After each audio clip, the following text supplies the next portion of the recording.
রাত পোহালেই শুরু হয়ে যাবে প্রতিটা ঘরে ঘরে বাগদেবীর আরাধনার তোড়জোড়। বিদ্যার দেবী সরস্বতী, ব্যাক বেঞ্চার থেকে ফার্স্ট বেঞ্চার, ছোট থেকে বড়, তার আশীর্বাদ আমরা সবাই পেতে চাই।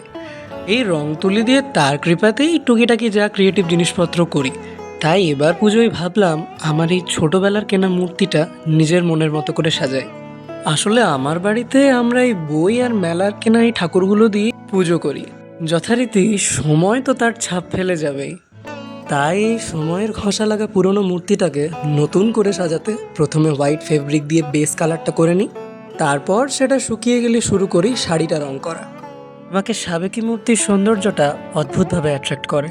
এই মূর্তিটাতেও সেটা করার খানিকটা চেষ্টা করেছিলাম, তাই শাড়ির কালারটা হলুদ আর লালের কম্বিনেশনে রেখেছি। কালার করে দিই চুলটা। এরপর শুরু হয় একটা লম্বা বিরতি। সেখানে থাকে কিছুটা ল্যাদ আর কিছুটা নিজের কাজের চাপ। তাই পুজো আসছে এটা হঠাৎ মনে পড়তেই সব কাজ ফেলে এই মূর্তিটা কমপ্লিট করতে বসে পড়ি। এরপর মায়ের বসার সিংহাসনটা আর বিনাটা রং করে নিই। একটা সিক্রেট বলি, চোখ আঁকতে গিয়ে আমার ভীষণ হাত কাঁপে, তাই ওটা আর তাড়াতাড়িতে ভিডিওতে নিতে পারিনি।